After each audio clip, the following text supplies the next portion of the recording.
Now, it's been 6 years since the introduction of Red Dead 2 into this world, and ever since, life has not been the same. Everyone who has ever played Red Dead 2 will agree that it is a masterpiece of a game. There is no other game that makes use of the concept of the Wild West better than this. Now, this part of the video is going to be pure promotion, so I won't be spoiling anything, for now at least. I'll go into analysis later, but for now, maybe some dude will come by, and as it turns out, he's never played Red Dead. Now, I don't give a fuck how it gets done, whether you buy it legitimately or you torrent it, which, don't, wink wink. I'm gonna sell you on this game, or try to at least. First of all, the game is long. Expect a roughly 60-hour playthrough, and that's if you don't do a lot of the side missions, which I recommend you do, 100%. There's a lot to do, and most of the 6 chapters, you don't need to do them, but in my honest opinion, they do nothing but add to the depth of the game. The longer you interact with the world of Red Dead, the better the ending is. The game is about a gunslinger by the name of Arthur Morgan, and his shenanigans alongside the Vanderlyn gang. It's hard to succeed in properly expressing my thoughts about the game without being expositive toward the overall narrative, but let's just say, it's a goddamn good game. The 2018 Game of the Year award went to God of War, but to be honest, Red Dead Redemption should have won. I think God of War won, a lot in due to the fact that it's already an established franchise, while Red Dead Redemption only had one game as a predecessor. People obviously really liked Red Dead Redemption 1, but I think the God of War is just bigger, and by proxy, the 2018 game came on top. In my eyes, Red Dead Redemption should have won, and it wasn't that close. The world is huge, there are characters in Red Dead Redemption that you will remember as being real ones, as the hipsters call it. The music is fantastic, and the ending makes for a character that won't be forgotten for years to come. This isn't to say that God of War didn't do a good job in these aspects, however, Red Dead makes a game out of a man who we can all relate to. Someone who lives a life that isn't too different from how people actually used to live during the time period being the late 1800s. Of course, the game takes semi-realistic events that may have happened in the past and blow it out of proportion to make the game interesting, but that sense of realism never goes away. Speaking of realism, the characters in this game are more than that.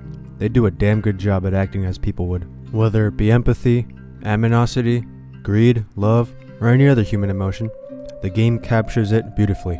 As a matter of fact, that's the best part of the game.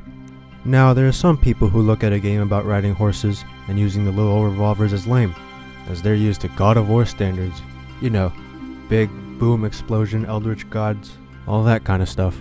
I myself am kinda like that, though I will say, even people who cater toward that kind of content can and will find enjoyment in this game. I can understand why some people don't have an understanding of The Last of Us. The game is great, but it only becomes fantastic when you dig deeper into its themes and messages that are ever present throughout the game, which many either don't put in the effort into during or can't read in between the lines enough for it to make the game truly outstanding. I explained why The Last of Us is a great game in my last video, so if you can go look at that, that'd be cool. Red Dead Redemption has that same level of depth, however, the surface level of this depth is a lot shallower compared to something like The Last of Us. Something else I want to mention is the immersive nature of the game. As mentioned earlier, the game prides itself in the ability to portray humans in an interesting yet realistic way. There isn't any doubt in that statement. That being said, your actions as Arthur matter. There's an honor system where being a good or bad person will in fact lead to different events playing out throughout the story. If you're gonna play this game for the first time, play with good honor. The people you meet make sense and are there throughout the entire game. Walk around and you might just stumble onto some guy with a leg caught in a bear trap. Help him out, and you might run into him later on down the road, or he'll return the favor. You might never run into him ever again, and he'll never get to return that favor. People you interact with will all remember you and what you do or don't do for them, which makes the game feel just that more real. Also, the graphics are amazing. For a game that came out over half a decade ago, this thing has aged like fine wine. The hair textures are indefinitely a bit fucked up, but other than that, everything looks amazing, and God forbid you have a higher end gaming rig where you can run the game at 2K, let alone 4K. I know that it can be hard to truly get into a game when it looks like poop, but rest assured, there is none of that with Red Dead Redemption 2. Now, if you heard all of that and still don't want to play the game, suit yourself. But what I will say is that you will be missing out on a story that will go down as one of the best, greatest even, games that have ever graced the gaming landscape. If you've seen this video, you know that Undertale is my all-time favorite game. Now, I've played through The Last of Us, I've played Minecraft since I was a kid, I've played this garbage until I was top 500. Yet I still have to give my number 2 spot to this game. There isn't much room for discussion either. The current list goes Undertale, Red Dead Redemption 2, Minecraft, Subnautica, and Elden Ring, which in my eyes is a pretty damn good list. Let's get into everything that makes Red Dead Redemption 2 a masterpiece of a game. There are a couple things that make a really good game good, and one is obviously the gameplay. Red Dead's gameplay is pretty simple. You shoot stuff, and that's about it. The only real unique aspect of the game is that Deadeye function, which slows down time and allows you to get a couple shots off without having to reposition your cursor out in the open and in real time. That part of the game is pretty inoffensive. However, I have seen many people complain about the horse riding and certain missions that don't involve said gunslinging. Some missions involve you fishing, you herding sheep, and other small, unimportant seeming tasks. Though people think this, I myself think that this adds to the gameplay, and you'll see what I mean when I talk about the storyline later. Back to shooting now. The game can't have you dying every 5 seconds, and so you getting shot 3 times can and will be alleviated with some whiskey. Despite this, realism never seems to disappear. There's always a chance for you to die if you either suck at video games or you're careless enough. The aforementioned alcohol makes sure that you don't die, but you can't say it completely disregards realism while trying to make the game fun. Too many games lean into the fun aspect where realism completely disappears. You should never not die in a video game. That part's my opinion, but it does add to my point. Again, let's look at The Last of Us. I found myself dying every now and then, which adds to the realism of the combat. I keep comparing this game to The Last of Us, which it's not hard to do considering they both do so many things so well. They're both some of the best games that have ever been made, and there isn't any denying that. Intuitive controls, not challenging, but not a complete cakewalk, and most importantly, fun. That's pretty much all there is to the gameplay, so let's stop beating around the bush and move on to the storyline. I'm not going to talk about graphics because it looks good. That's about all there is to say about it. So yeah, the story of Red Dead Redemption 2 is one of the most heartwarming, heartbreaking, and real stories to ever come out of video games. Arthur is someone who isn't a good person. This much is known as pretty much fact. Arthur himself will admit it firsthand. I've lived a bad life, sister. The Vanderlyn gang is the family Arthur never had. He didn't have no parents, and so when Dutch took him in, he found himself someone to pledge loyalty to. The gang is here to make money, and this leads to a lot of killing, of course. On top of that, killing isn't the only thing they're up to. The gang isn't for the kind of heart, and Arthur knows this. Though, to understand why these things go on in the first place, we gotta look at the whole gang. Dutch is the man in charge, and when he says he has a plan, he has a plan. He's willing to do anything for the sake of his family, and that rubs off onto Arthur. He's a selfish man, however, he isn't really a bad person. Let me rephrase that. He's a bad person, but not a monster. That is, until another fella named Micah joins the crew. Before Micah is Hosea and Charles. They're both similar to Arthur in the way they act. They're bad people, but not inherently. They kill for the sake of their family. Hosea will always avoid killing if it can be avoided, and Charles has a proper moral compass. Dutch runs off of loyalty. Loyalty is the one thing that he finds important over everything else. Either ride or die with the gang, or die as a traitor. There's even a protocol within the gang where if a traitor is revealed, then the gang is to execute them.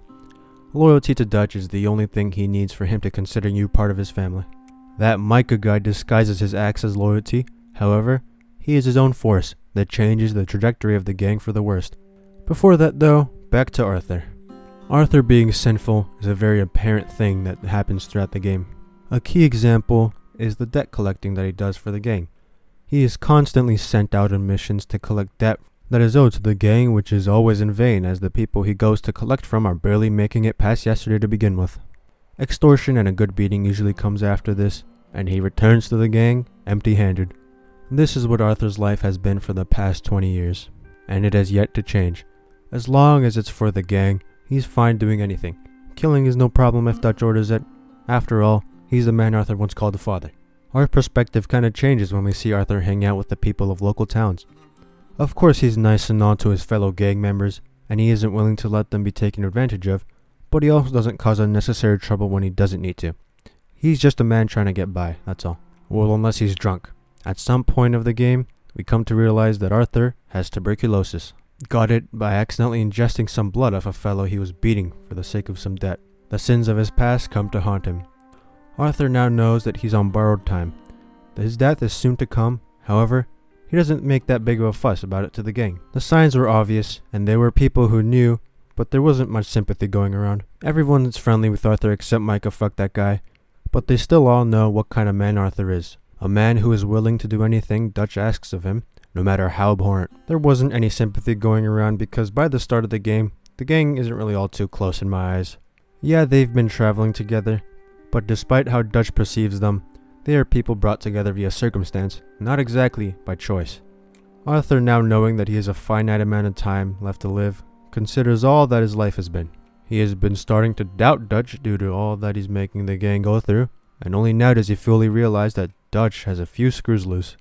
To understand how things have become this way, we need to understand why Dutch is the way he is. Now, it's my theory that Dutch hasn't always been crazy. At the start, he seemed quite reasonable. During the introduction of the game, despite being handed Colm's face on a silver platter, he isn't real trigger happy just yet. Why? Because it would put the gang in a real bad position. They leaving? Seem to be. Should we go get them? No. Colin can wait. Best to get some of them out of there.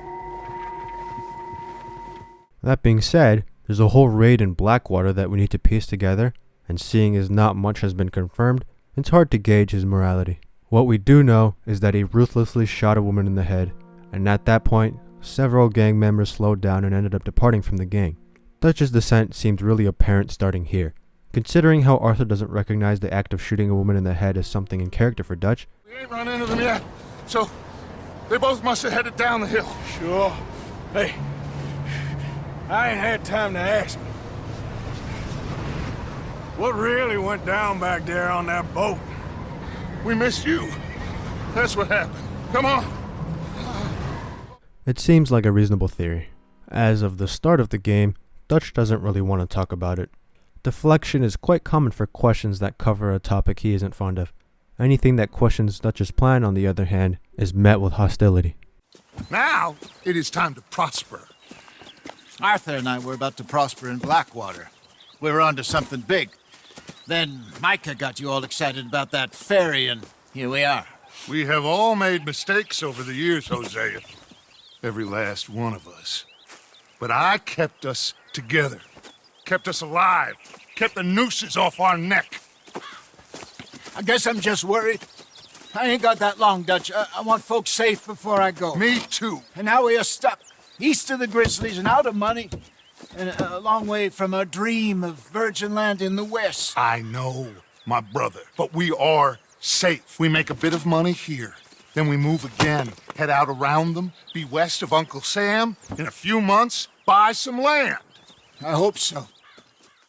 In Dutch's eyes, any doubt in Dutch are signs of wavering loyalty, and we all know how tight he is about loyalty. He is hesitant in trusting his fellow gang members, yet he insists that loyalty is the one thing that he values most. Something else he seems to value is his pride. He has a plan, and his plan is above all. He thinks himself to be a smart man who has everyone around him on strings. The first sign of this is when he thinks himself to be able to take advantage of the Greys and the Braithwaites. These two are rival families, and Dutch thinks that he can play both sides, reaping the rewards from both ends. Now, how does this go for him in the gang? The Greys end up killing Sean, and the Braithwaites end up kidnapping Jack. And after the end of it all, they end up not getting anything from it. Rather, they have a new problem in Angelo Bronte, the man who has Jack in his possession. Dutch's arrogant nature is something that he isn't willing to let go, and this keeps him from thinking about the gang at large. Rather, he thinks for himself. By definition, an arrogant way of thinking. Speaking of arrogance, throughout Red Dead 2, he is unwilling to recognize the change that is happening across America. Saint Denis makes this really apparent, where the world is becoming more civilized, outlaws are becoming a thing of the past, and the Pinkertons are becoming more and more relevant. Yet, he is still willing to try and get his way via what are essentially the ways of the past. Saint Denis is a really good example of this, and Angelo Bronte is at the forefront of it all. Dutch gets to know the man, but after sticking around for too long, a shootout happens, and the Pinkertons are of course alerted. More shooting for the sake of revenge, while Dutch covers it up with the quote-unquote plan that he has. His personal vendetta against Bronte leads to more unnecessary danger. Right after this, they decide to go rob a bank, and guess what? There are Pinkertons everywhere. A very bad idea to go rob a bank in an area that you just caused commotion in. But the gang goes through with it, and this leads to the death of Hosea, Lenny, and John being thrown in jail. Another one of Dutch's plans that end in utter failure. At least from what we see on screen, this is the beginning of the end when it comes to Dutch's mentality. Charles has a good moral compass, yeah, but Hosea was vocal about it. He warns Dutch of his bad ideas, but in the end, Dutch's word is above all, and Hosea dies as a consequence of that. Hosea was the man who tried to keep Dutch grounded, but with him gone, there ain't nothing stopping him. From here, with each following chapter, we recognize Dutch less and less. From a man who is both prideful and reliable, to a man who is selfish in his desires and who is untrusting in his gang members. This is because of Micah, the real antagonist of the game. In my opinion, it's not the Pinkertons, or even Dutch. The beginning of the end of the gang was probably in Blackwater, and Micah was the one who proposed the very job which led to them fleeing. Micah saves Dutch at some point, earning Dutch's trust, but that's just Dutch. He hasn't done anything else for anyone in the gang, and that's because I think he doesn't really give a rat's ass about anyone but Dutch. After all, he's a man who works for himself, and Dutch is someone that can be of value to him. No one in the gang but Dutch, and so he only ever does anything for the big man. He slowly, yet surely influences Dutch into the man who we see by the end of the story. It is revealed to us at some point in the story that Micah has been the one working with the Pinkertons. I just saw Agent Milton, Dutch. Abigail shot him. She's okay. Not that you care too much about that. You rats. All of you. Seems old Micah was pretty close with Milton. What the hell are you talking about, cowpoke? You talked. That's a goddamn lie. Dutch. Dutch, think of the future. Milton told me. And you believe him, Black Lung? You believe him? It all makes sense now. No, it damn well doesn't. Working for two sides, something we know a lot about. In the end, it ends all the same. In the meantime though, he acts in a position that Hosea once filled. While Hosea kept Dutch grounded, Micah only acts as the devil on his shoulder. He convinces him that everyone who isn't all or nothing with Dutch's plans are a traitor. When Dutch starts going haywire, people start to leave the gang. Josiah gets out when he sees the opportunity, and Reverend runs away in a similar fashion. Both times, Arthur understands why they're leaving, because they should leave. They should run off and not look back. Now we get to the end of the game, where the gang has to choose a side. Either stick with Dutch, or escape while they still can. In a confrontation between Micah, Arthur, and Dutch, Dutch decides to save Micah, and you know what happens after. Damn you. It is over. Now, Arthur. It's over. Oh, Dutch. He's a rat. You know it, and I know it. He's sick. He's dying. He's talking crazy. There! Up there on the ridge! I gave you all I had. I did.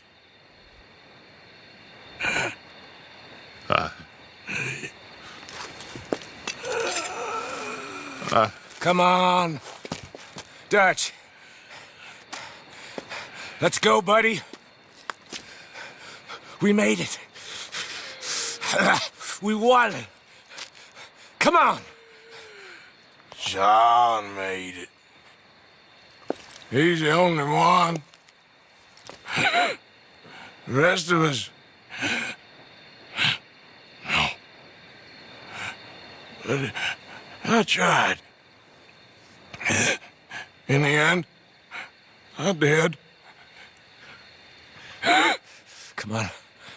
Let's go. We can make it.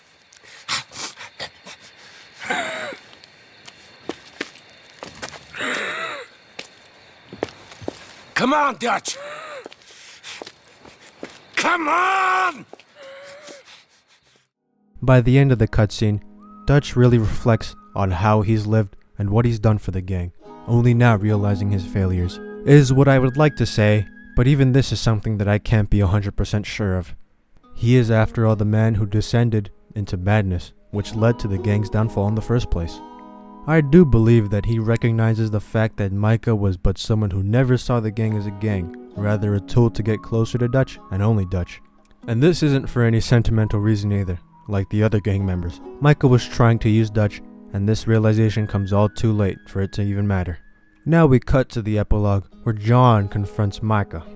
A tense conversation occurs, but things end up in John's favor. You're here. Come out. Hello, Scarface. Did you miss me? Not much. Been a few years.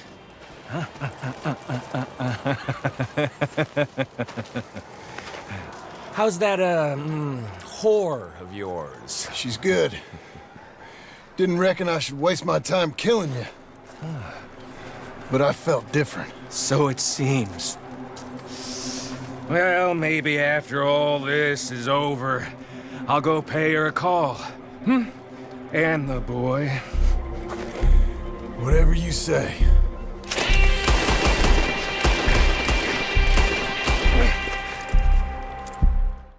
Take a look!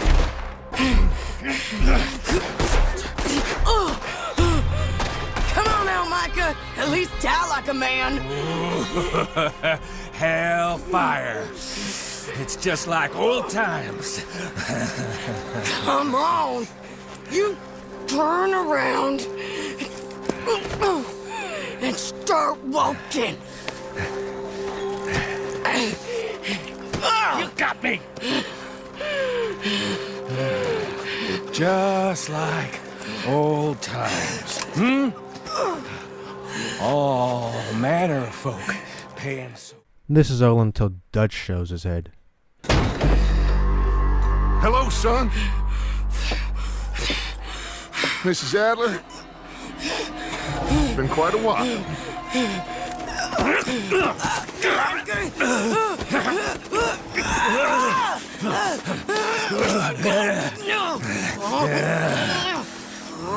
Now, John.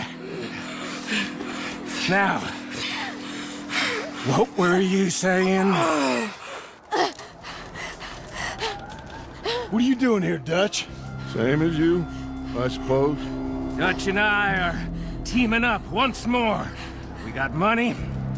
We got dreams. Join us, John. Join us. Let her go. Now, I can't do that, John. Dutch. Dutch, come on now. You shot at me, son. You started. You betrayed me. I could say the same as you. I was trying to do my best. You just cared for yourself. I think differently. Join us. Join us, John. Let her go! She ain't well. I don't want to kill you, John. Arthur saved my life. More than once. Arthur's been dead a long time. This is a new century. Dutch. Dutch. We all did our best for you. Ain't our fault. Things turned out the way they did. Killing me won't solve nothing. Put down your gun, Marston! Say something, Dutch. Say something! I ain't got too much to say no more.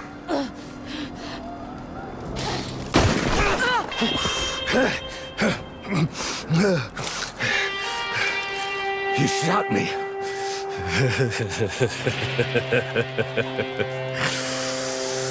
You shot me pretty good.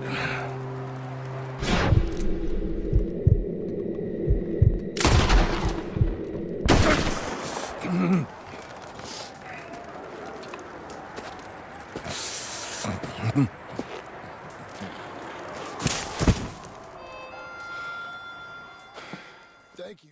At this point, there are two ways to take this.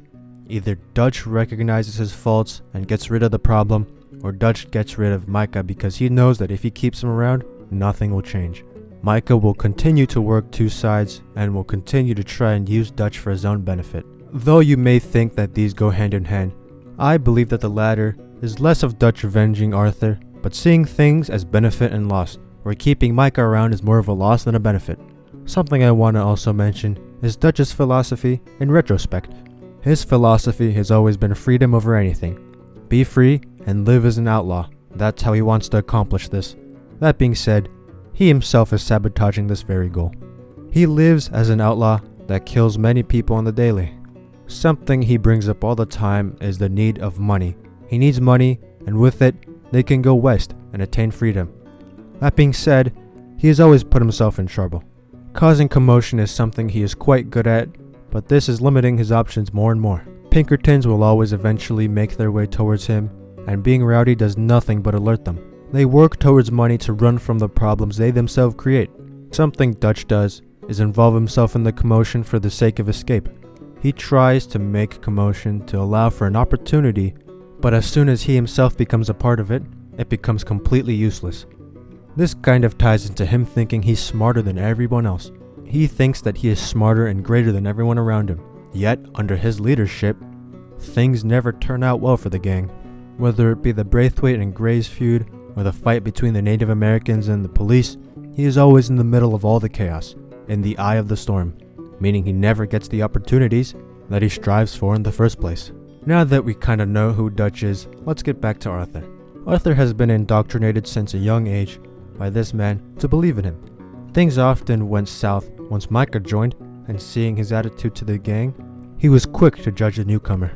Gang aside, however, Arthur, after he realized that he hasn't got much time left, decides that he isn't going to live for killing. Rather, he helps the people he's wronged. He even saves a kid from the Downs family from being bullied. The kid of the man who Arthur beat for money. The man who gave him tuberculosis. Why don't you shut up? Who's this, your daddy? My daddy died. And this man, he killed him. What are you doing here? Leave the boy alone. Why'd you kill his daddy? You after his mama? Stop bullying the boy. Get out of my business, mister. Leave the boy alone. Or what? Or I'll kill you too. You couldn't kill no one. Look at you, all ragged and sick and weak. Clear off, you goddamn hermit. Clear off! You and the horse son here. Can't even fight your... Now who's next? Let the boy go. Let him go! Come with me. Shame on you. He's just a goddamn boy! Let's get you out of here. They're gonna kill me. Now I got no job and they're gonna kill me. I've got some money. You and your mama can go someplace nice. Well, why are you doing this? I don't know. Listen, take this.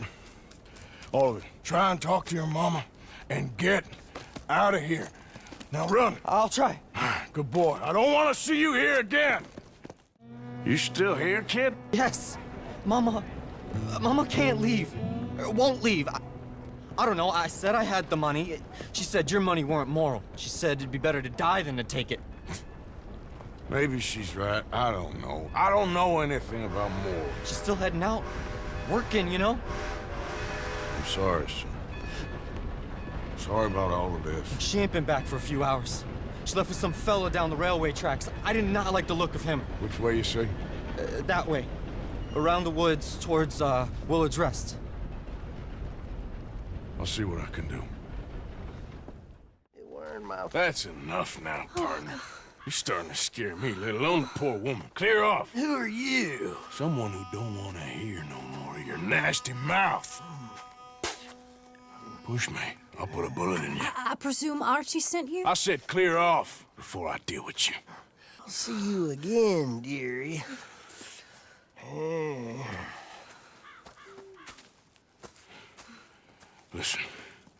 Listen to me. Excuse me. You sound like my husband. I know. Listen, I'm sorry. I'm sorry for what happened. I was a fool. And I'm suffering for my foolishness. But don't go and get yourself killed because of your pride. You have a son, Mrs. Downs. I'm just so ashamed. Ashamed? Of what? You loved him? You did everything for him. Let's get you home.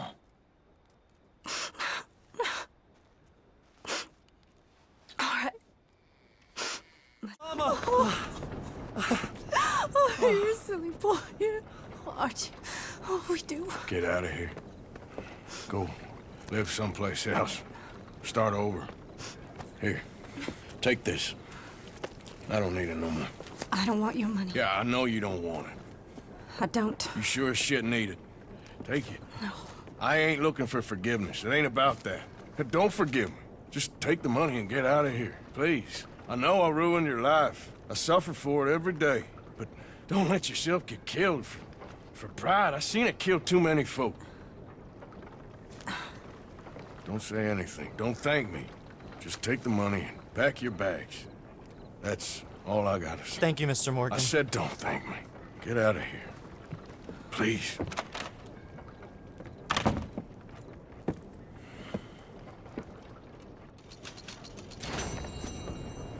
He comes by to the Londonderry family and decides to cancel their debt and give him some money.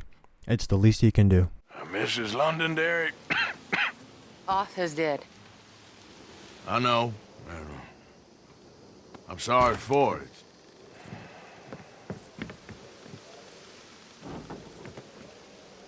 It's just... we lent Arthur some money, you see, and... So it was you. You son of a bitch. What do you want now? You want my boy's shoes? You want the food out of our bellies, what little there is? You want me to lie down for you? No. Arthur gave everything to pay your bills. Everything. And now there's some fellas coming to take the house. There ain't nothing left, mister.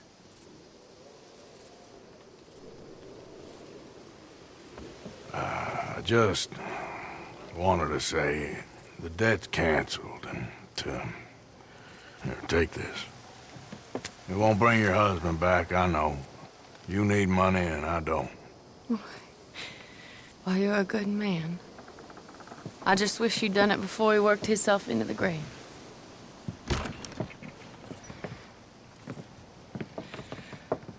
But you know, maybe you and your friend that lent him the money could do things differently. Like not threaten a man. Excuse me. I'm sorry, ma'am. I really am. Though this is indeed a good deed, it comes by all too late. The widow's dead husband, ironically named Arthur, worked himself into a grave, and giving her money won't do anything about that. Arthur at this point, and Dutch by the end of the epilogue, share a very stark similarity. Lastly, he encounters a soon-to-be family. J. John Weathers, someone he helps out, and when they end up offering Arthur the only valuable possession they have left, you know, for the debt, Arthur tells him to keep it and get out of here. J. John Weathers. They call me Snow Goose now. Whatever they call you. You borrowed money off of Leopold Strauss. The bills come due. This ain't the best time, sir. This ain't the best time for anyone. Mr. Strauss knew it was a long-term proposition. The debt is due. Okay. I got supplies meant to last through the winter. You can take them, just... Is there any way you can help me? I stay out here, there won't be anyone to pay you. I ain't here to help. I'm here to collect. We're all of us up against it. Look, there's men after me. They're killers. I ain't a deserter, just an objector. It ain't right. If there was another way than running, I need your help. Shut up. Please. Up here, it's him. It's too late. Form up, we shoot on sight. I clear off, sir. Shit! Well, seeing as I'm here, I'll do what I can for you.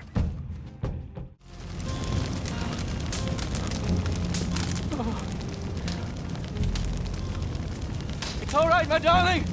You can come out. Oh, crap. I probably should have helped you fix the damn wagon. We could probably still save something. Really now? Look, you can take this silver locket for the debt. Damn the dad. Just get her somewhere safe. Go on. Thank you, fella. You know, there ain't enough kindness in this world, that's for sure. But you... I don't know nothing about kindness.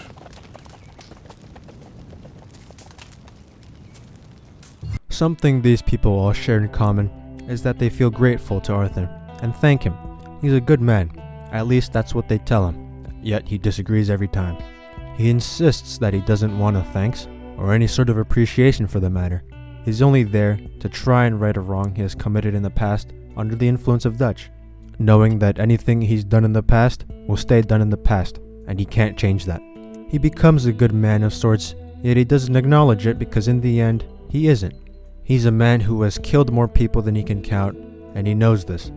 No matter when, he never tells himself that he's a good person, and will tell anyone who says so that they're wrong. He also mentions that he doesn't want any thanks. There are probably two reasons for this. The first reason is that he can't receive thanks, as it's his fault that most of these families are in the position they're in the first place. Why thanked for solving a problem he himself created?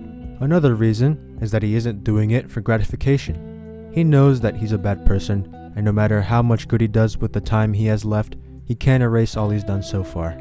He can only do good for the rest of his life for the sake of being a good person. The sins of his past bear too much weight to even consider doing enough good to balance it out. The epitome of this realization happens when Arthur has a talk with Sister Calderon.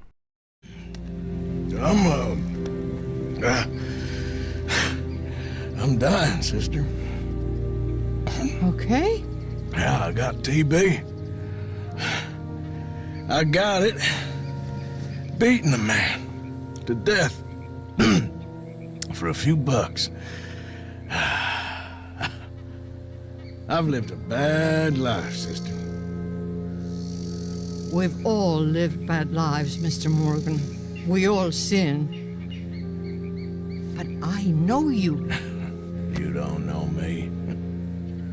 Forgive me, but that's the problem. You don't know you. What do you mean? I don't know, but whenever we happen to meet, you're always helping people and smiling. I had a son. He passed away. I had a girl who loved me. I threw that away. My mama died when I was a kid. And my daddy, well, I watched him die. And it weren't soon enough. My husband died a long time ago. Life is full of pain. But there is also love and beauty. What am I gonna do now? Be grateful that for the first time, you see your life clearly. Sure. Perhaps you could help somebody. Helping makes you really happy. But I still don't believe in nothing. Often, neither do I. But then I meet someone like you, and everything makes sense. You're too smart for me, sister. I guess I'm afraid. There is nothing to be afraid of, Mr. Morgan. Take a gamble that love exists and do a loving act. All aboard! He talks to Sister Calderon about just what kind of man Arthur is. You've heard enough that Arthur isn't a good man from his own mouth, but Calderon thinks otherwise. He's a man who doesn't look down on people. He can kill almost any man with a pull of a trigger, but he doesn't. He helps him out with a smile on his face. Not for the sake of self-benefit like Dutch would, but for the sake of others. Arthur doesn't realize it yet, but he's become a good man. A good man caught up in a bad business. Another thing mentioned is Arthur's disease. Well, not directly. Arthur's dying, and he don't got much time to live. He's afraid. Not of the Pinkertons or any rival gang, but of his fate at the hands of a disease. It's quite the common thing nowadays. Things like cancer take lives every day, and this same fear Arthur's feeling is something many relate to. It makes it all the more sad to hear the words, "I guess I'm afraid." His outlook on life becomes that of moral good, stemming from the futures of the gang members and the lack of compassion coming from the man who he once called the father. Helping people behind the scenes has always been Arthur's way of doing things, though it does become more and more apparent later on in the game. Helping the Native Americans despite Dutch's plan to use them, and helping people for the sake of helping people. Take a look at this German family Arthur and Charles help out. Shots could have been fired, but they weren't. He helps them out, and things go swell. This kid here is actually El Rubio's grandfather, so we do benefit from this, just later down the line via Cayo Perico. Later on, Arthur's tuberculosis sets in, and the family is there to help him. Arthur is very focused on the fact that he is a bad man, despite everyone who has ever interacted with him saying otherwise. Take a look at some of the epilogue interactions John has with the people who Arthur has met. John Marston. Miss Tilly. That's Mrs. Tilly to you. How are you? I'm okay. How are you? Congratulations. Thank you. I'm well. Well and happy, and I miss you and Abigail. She's well. Jack's well. All is well, I think. I never thanked you for what you did. Oh, there's the trolley. I still think about all of you all the time. My life, it's different now. Mine too. But I still see a bunch of Charles and Uncle and Sadie. So not quite so different as Abigail would like. I married a lawyer. He's a fine man. We live in a house. Us too. I'm sorry, I've got to go. I'm late, but can I write to you and Abigail someplace? Yeah, we're up at Beecher's Hope, over in Great Plains, West Elizabeth. I'll try. Be well, John Marston. He holds you up, mister. John Marston? I don't believe it! I thought you were dead. Pearson, what are you doing here? Welcome to my store. How can I help you? Are you serious? Yeah! Beats the old butcher's table, doesn't it? So what can I get for you today, sir? How the hell are you? Pretty good. Got some land in Great Plains. Trying to get a small ranch going. Really? Wow, good for you. Staying out of trouble, then? I wouldn't go that far, but I'm trying. This sure has brought the memories flooding back. Not all of them good. Till it was almost clear across the county. Mary Beth. John? John, is it you? How the hell are you? I'm very well. How are you? I'm good. Yeah. Abigail, is she? She's well. Jack's growing up. Sweet boy. Not anymore. But he's okay. How are you? I'm well. I write now. Silly romances, but it's fun. Oh, it's such fun. Do you? My pen name is Leslie Dupont. Sort of French, sort of ambiguous. Well, the books are unambiguously awful, but they sell. Good for you. I'm so proud. I still think about you all. That was quite a time. Yeah. Arthur saved my life before he passed. I don't talk about him much, but I think about him. Me too. And Dutch? ran off someplace. All aboard! Such a shame. Last call! Oh, anyway, John, I better get on my train. It was really lovely seeing you. Oh, here. It's for you. Thank you. Take care now. Bye!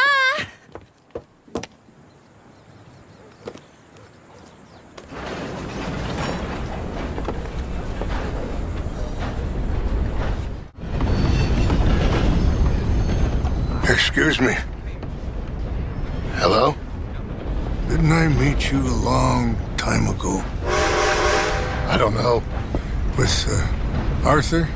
Arthur Morgan? Oh, yes. My name is Rainsfall. And I'm Jim Milton. John Marston. Oh. Tell me, is Arthur, He passed away. Long time ago. Oh, I'm sorry. He saved my life. He gave his. That doesn't surprise me one bit. And you? I know you had tough times. Well, my people aren't really a tribe. We're just a bunch of families, I suppose. But we're in Canada now. It's, What are you doing here? I don't really know. My son, I suppose. Oh, he fell. I know. I'm sorry. I've got a son. I'm very sorry. Oh, it was a long time ago now. Well, it's good to see you, Mr. Marston. And you.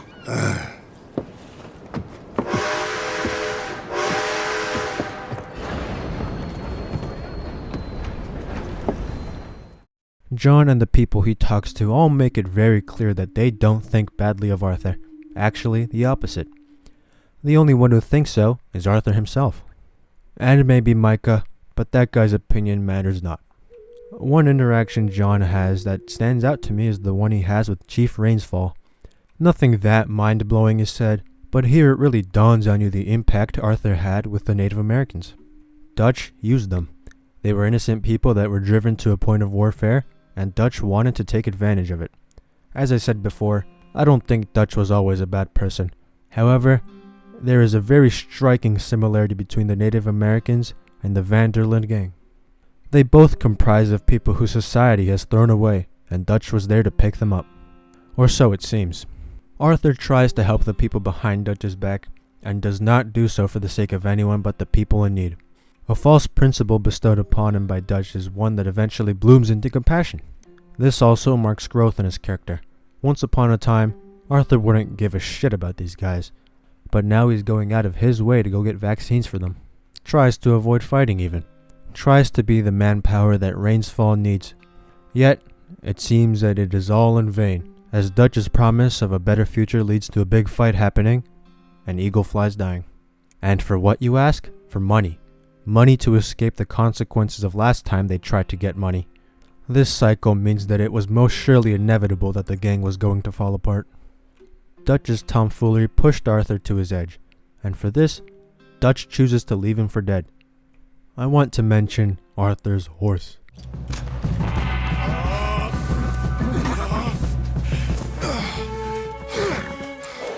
Come on, brother. Let's go. Give me a second. Come on. Push, Arthur.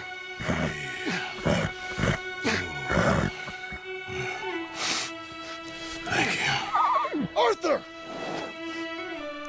Soon after what happened previously, the final moments of the game happen, and something I wanted to mention is the horse that you got. I kept the same horse for all of the game. I didn't care about the horse and how terrible he was. I thought that the horse had a bonding system for a reason, and if I was gonna have a horse, I would have that same horse throughout the entire game. And I'm glad I did. During the final run from the Pinkertons, your horse ends up dying, and despite the gunfire that's going on, Arthur takes a second to mourn the horse and comfort it in its last moments. He thanks the horse. The horse was more to him than just transportation. It was a companion, and in its death, it should be mourned. Arthur Morgan was by no means a good man, but his actions throughout the game don't shout merciless outlaw in the slightest.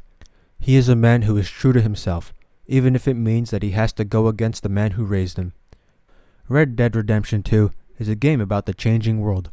Outlaws are becoming more and more obsolete, and the gang needs to come up with new ways to either fit in or rebel against the new standard.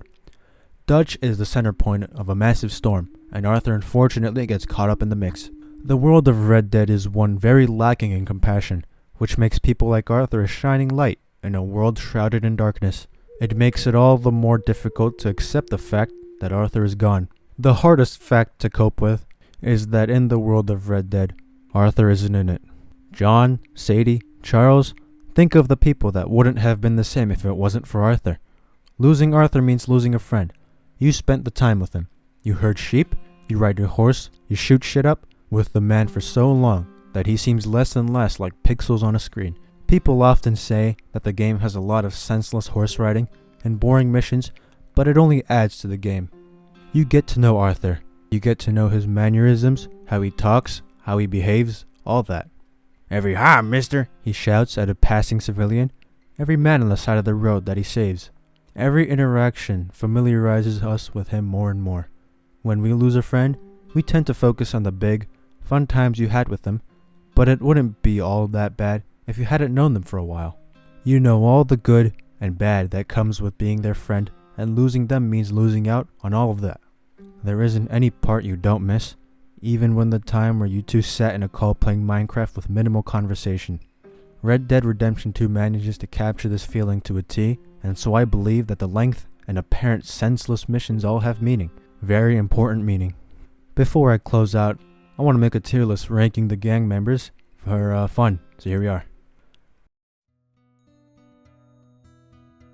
Tilly, Mary Beth, and Karen are all very similar, so I'll just bunch them together.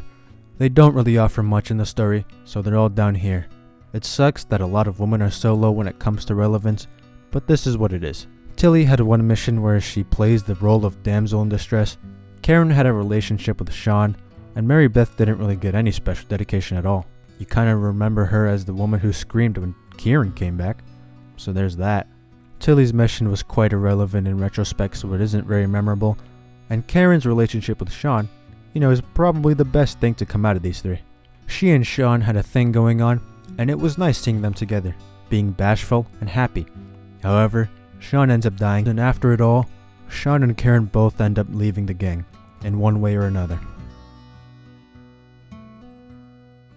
This guy Jack literally does nothing but go fishing with Arthur and chilling with the big man Angelo Bronte. Him being the son of John and Abigail is cool, but he doesn't do anything. The only reason he's above the other three are because he is the catalyst for a couple cool missions, so there's that going for him. Dude, fuck this guy. There is personal bias in this placement, but there is also genuine criticism to be had with this guy. Also, it's my list, so if you got a problem, eat a fridge. Of course this guy is a piece of shit, and a most impactful character which led the gang to their downfall. That being said, I still would have considered him a good character, if it weren't for his lack of reasoning. Villains are often portrayed as pure evil, and Micah is no different. That being said, what separates a good villain and a cookie-cutter villain is their reasoning for being evil. Take for example Doflamingo from One Piece. He was raised in nobility, but when his family decided to live a less fancy life, the people hated the world government, and so they hated him. This little kid, who wasn't even living on top of the common folk, his father tries to get the world government to help, but he is rejected. These experiences shaped Doflamingo into who he is. He wants the end of the world government because of how they've wronged him.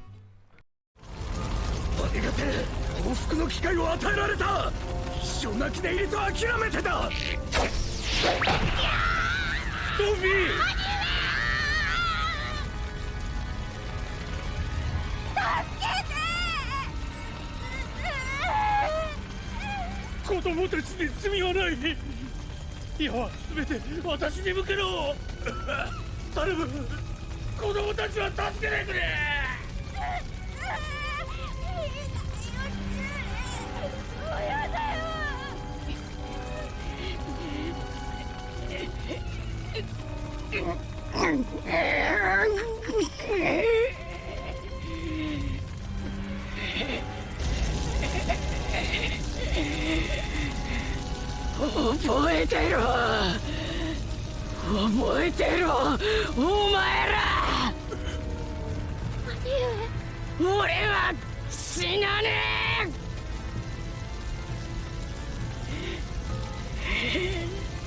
何をされても生き延びてお前ら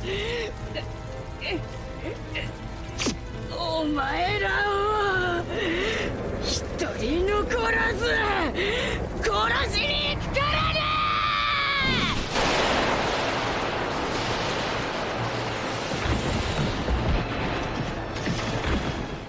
On the contrary, Boo from Dragon Ball is a villain that I can't fall in love with. He's cool, no doubt. He's cool, but there isn't any substance to him. He wants destruction, but it isn't for any big reason. That, in my opinion, makes for a less interesting villain because he's doing all this evil just for the sake of doing it. Micah falls into this category in my eyes. He does all this bad, and for what? Yeah, he has personal gain from all this, but there are much better ways of going about it. It seems as he wants to see the gang fall for the sake of it falling. I get that there are people out there who want nothing but evil in the real world, but it doesn't make for a very good villain.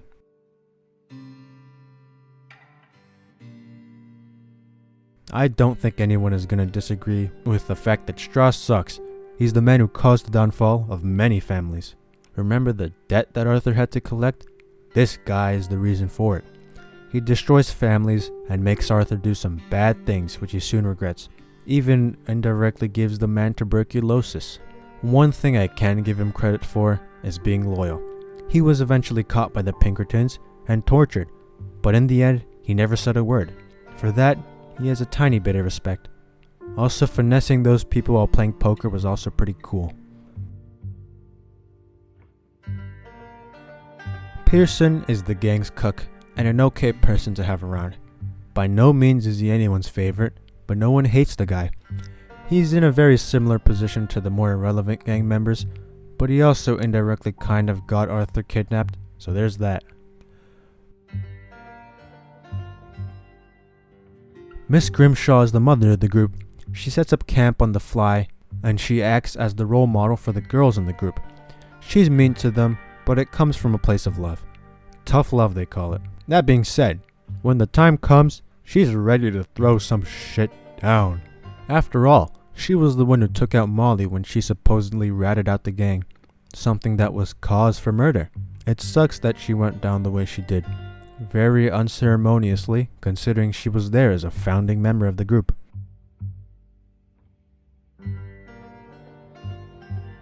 Josiah is kinda there. He has a good sense of humor, and he's there for a few missions. He's a good man, and the first to realize that the gang isn't gonna prosper any longer. He leaves with Arthur's blessing, and that's the last we see of the big man. Molly is Dutch's love interest, well, one-sidedly, and the one who, as mentioned earlier, supposedly rats out the gang. In truth, however, she doesn't. She's just on one of her drunk episodes, which was fueled by Dutch's lack of reciprocation regarding her love. She was a noblewoman who ended up in the gang after chasing a more wild life out west. She doesn't want to get involved with the actual work, so you don't ever really pay attention to her. Although I will say that she does have a very big impact in the way of Dutch's trust in his companions.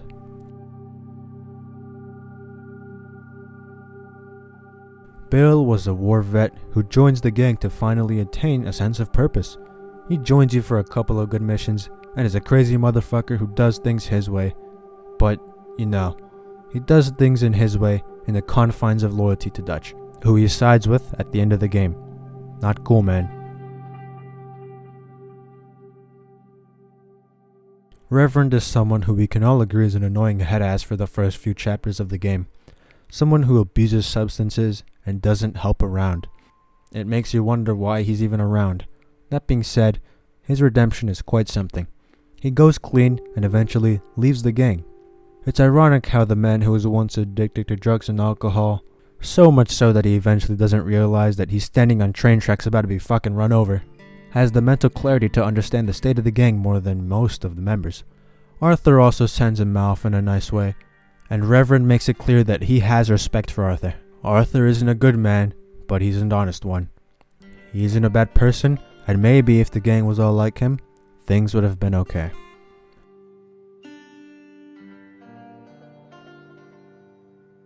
Javier is the cool cousin of the group, a Mexican immigrant who was picked up by Dutch, and so it's pretty clear that he doesn't play by society's rules. It was nice to see him sit around at a campfire and sing songs for the group. Similar to Bill though, he ends up siding with Dutch at the end. However, he doesn't point his gun at anyone, rather at the air. He recognizes Arthur and John as his friends who have gone through thick and thin with him, yet he can't ignore the fact that Dutch was the one who saved him. The need for quick decision making might have played a role in him choosing to stay behind Dutch, but it's very clear that Javier does indeed value the time he spent with the gang. He was always loyal to the gang, not just Dutch. Until the end, that is.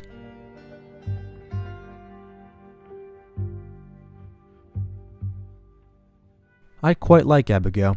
She isn't a part of many big missions, but she's there when something's up with John. Her love for her family is legit, and her longing for a normal life and her position is quite reasonable and commendable. Her big moment comes at the end where she takes care of this Milton guy. She's had it hard, and in the end, she's just trying to get by with her son in a world of crime. It's respectable how she sticks through both John and the gang, when for the sake of her family, she could have run a long time ago. We see more of her during the epilogue where she's probably one of the most normal people we see. She finally gets the normal life she always wanted, and as much as it was annoying, her complaining about John's fighting is worrying about his safety. She leaves John because she can't have a gunslinger around her child, but after John starts a ranch, she comes back. It was nice seeing them get back together and finalizing their relationship.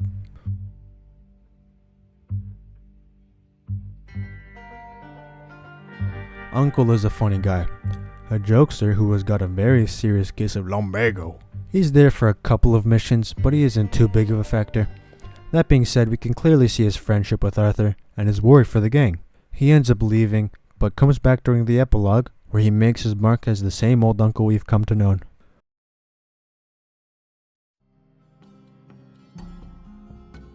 While Javier is the older cousin of the group, Lenny is the younger.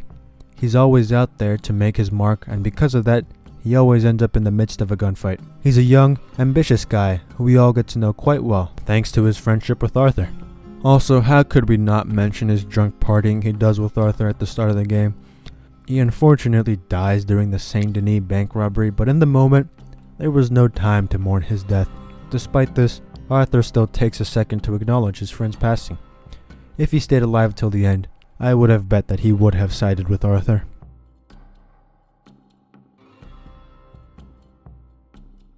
Sean is in the same boat as Lenny, a charismatic guy who swings by and makes a ruckus. Quite literally what it would be like for Conor McGregor to be placed in the world of RDR. He's fun to be around, but he dies in a similar fashion to Lenny. Aside from Arthur, he's my favourite character, so it's quite upset to see him go. He is also somebody who I reckon will decide with Arthur during the end of the game. When playing the game, you know, I had a friend watch me, and I was told that there was going to be a really cool mission involving my second favourite character, only for the lad to get popped in the head. That'll be a grudge I take to the grave.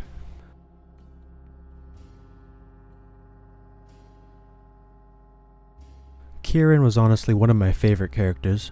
He gets treated pretty horribly at the start, but after Mary Beth opens up to him, and Arthur starts to bring him out on missions, he starts to finally find his place. He isn't an O'Driscoll, but not many in the gang see it that way. He saves Arthur's life, and proved to the gang that he is someone who can put in the work, as someone who is against his former gang. He meets his end at the hands of said O'Driscolls.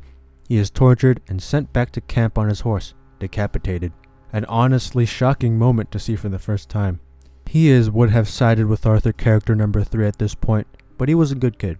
Something sad is that if more people actually looked out for the kid, he might have been able to live. Even Strauss looks at Kieran's corpse like, what the fuck have they done to him?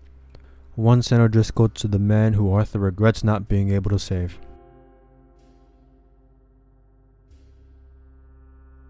Hosea is the grandfather of the group, not only because he's old, but probably because he's the most wise. He doesn't fight when he doesn't need to, and he keeps Dutch in check a lot of the time. Without him, Micah has free reign over Dutch's consciousness, leading to the demise of the gang. Hosea was shot very unceremoniously during the same bank robbery in which Lenny died. You know, a lot of the people who died probably would have sided with Arthur in the end, which makes the events that have happened throughout the game that much more of a stab to the heart.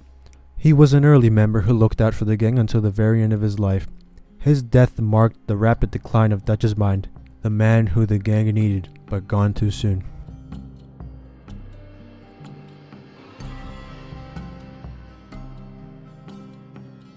Sadie is the fighting gal of the group. She starts off a widow, a victim of the O'Driscolls, but by around chapter 3, she becomes a brave and confident gunslinger, ready to take revenge for the people that ruined her life. Aside from Arthur and Dutch, she probably has the most notable character development, and for good reason. Everything she does is in preparation for the goal of taking down the O'Driscolls and making sure that she gets revenge on the man who took her husband's life. She's always fun to have around, and her missions always tend to be on the more wild side, very in tune with her character. Whether it be going grocery shopping, riding a hot air balloon, or hanging the big man Como Driscoll, Sadie is always ready to pack a punch. Another member who would have stuck by Arthur's side if she had not been busy trying to get Abigail to safety. We pick back up with her during the epilogue where she's become a bounty hunter, killing people legally. She helps out John and heads out south where she plans on taking a little break from all the commotion she's lived through.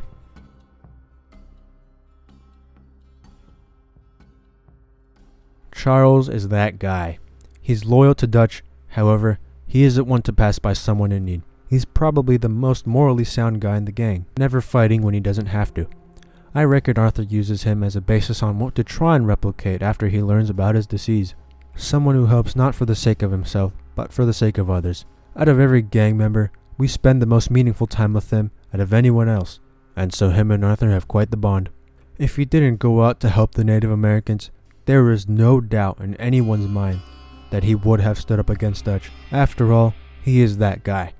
He carries this same mentality throughout the epilogue where eventually he leaves for a better life up in Canada, all while maintaining the reputation of probably the most respectable character of all the gang.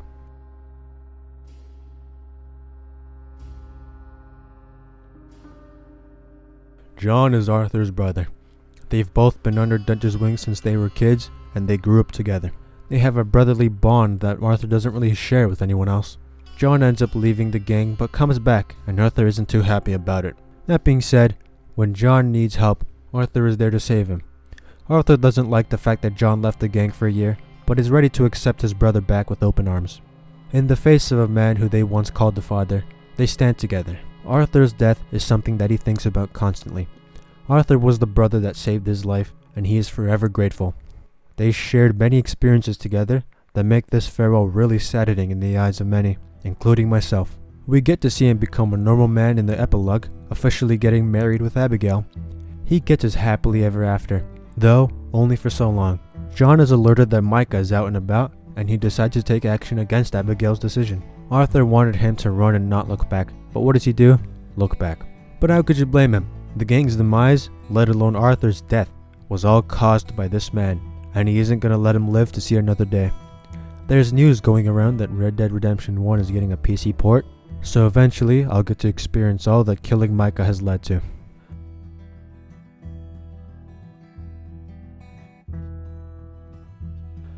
I already explained why I like Dutch as a character, so I'll just justify why I put him up here. He is a man of conviction and loyalty. He is ready to do anything for his gang members. His idealistic view on the world is something that cannot come to fruition because of that fucking Micah guy.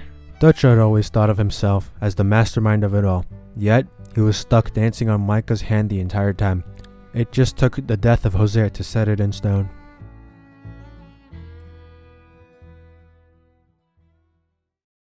And to absolutely no one's surprise, Arthur is number 1.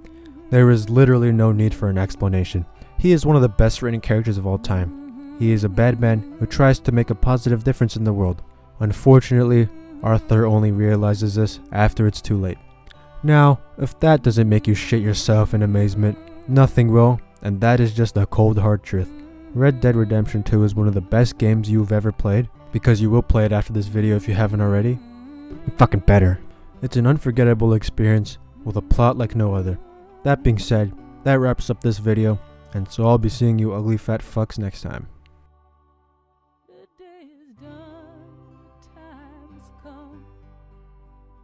battled hard, the war is won. You did your worst, you tried your best.